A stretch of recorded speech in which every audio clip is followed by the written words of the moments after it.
Welcome to Today in Vilcabamba. I'm Carlos Fabara, and we're recording this interview of Cali Sellers, a gentleman who's visiting Vilcabamba. He's a student of chiropractic and has developed something miraculous that he's going to tell us about. Cal, what is it that you have developed?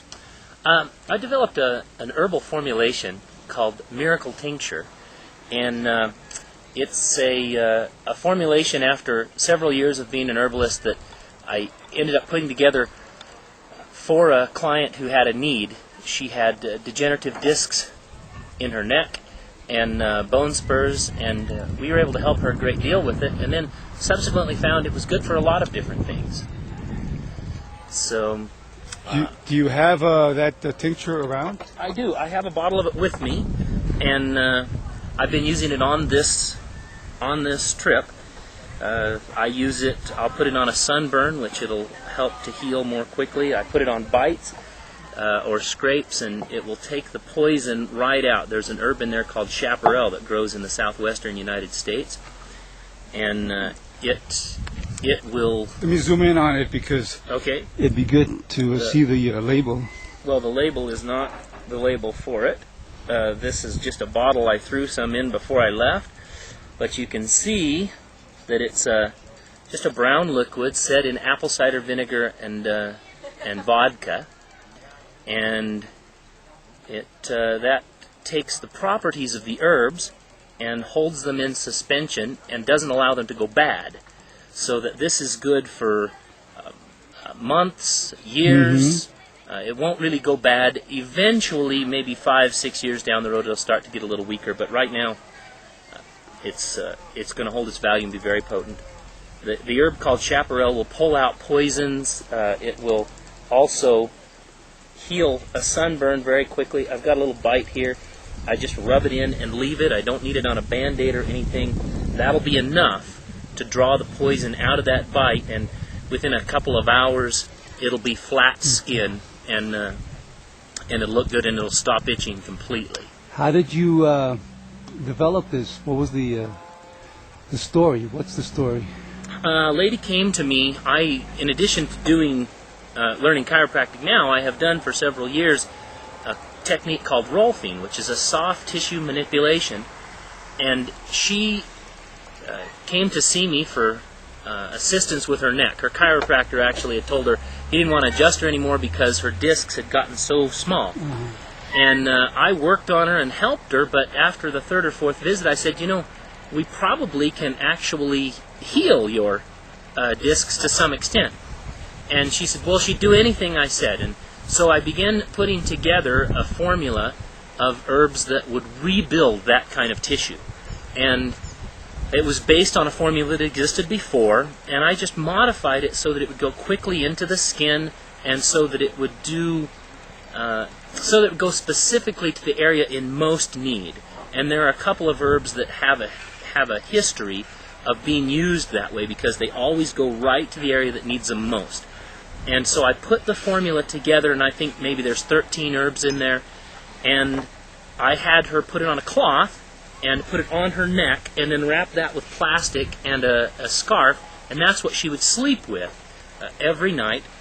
In 3 weeks, she was no longer waking up at night in pain, and in 3 months, she had no symptoms whatsoever. After a year, she went back and got an x-ray, and she found that her discs had increased about 15%, and her bone spurs had been shrinking at least a little bit, to the point that she had no more symptoms. Well, a bone spur. What is a bone spur? What happens with a bone spur is there's some kind of stress on the body that causes bone to start to deposit in an area. And then for some reason we don't really understand, in some people when that starts to happen it just doesn't stop, and you'll get a little bump on the bone, sometimes a sharp bump, that sticks out into the soft tissue around the bone. And then you have some discomfort. The soft tissue will get irritated and contract, and you're always sort of in pain. And bone spurs can be anywhere, but in her case they were in her neck. And that's what we call them, because they really are kind of like a spur sticking out of the bone, and they're built of bony tissue. Sounds like a bone tumor to me. Well, kind of, but the difference is that bone spurs are just normal deposits of bone. This is not encapsulated, it's not building abnormal bone cells, it's a normal deposit. It has just kept going beyond the limit where it was actually needed.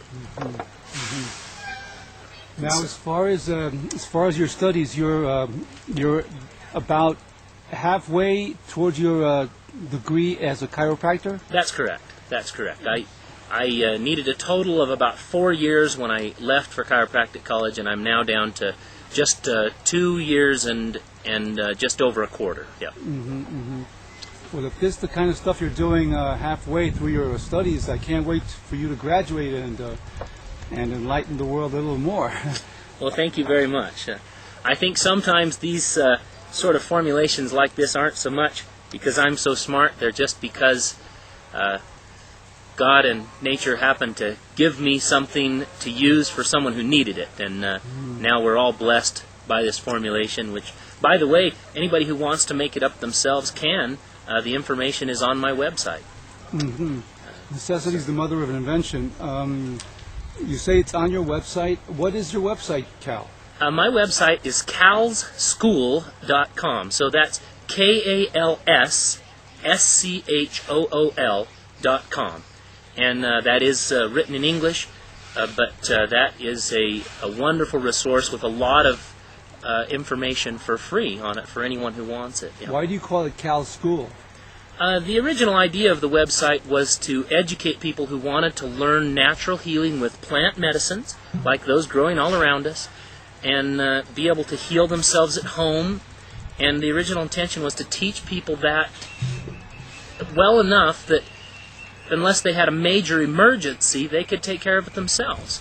And then, of course, for major emergencies, I try to teach people when it's time to not try natural healing, but to go off to the hospital. So you're a healer now. When did the desire to study healing, or was this something where, as a kid, were you a healer? You know, that's a great question, and it's an interesting story. When I was about 4 years old, actually, I was riding in the back of the car. My parents were driving, and they were conversing with each other about how you couldn't trust modern medicine, how it had gone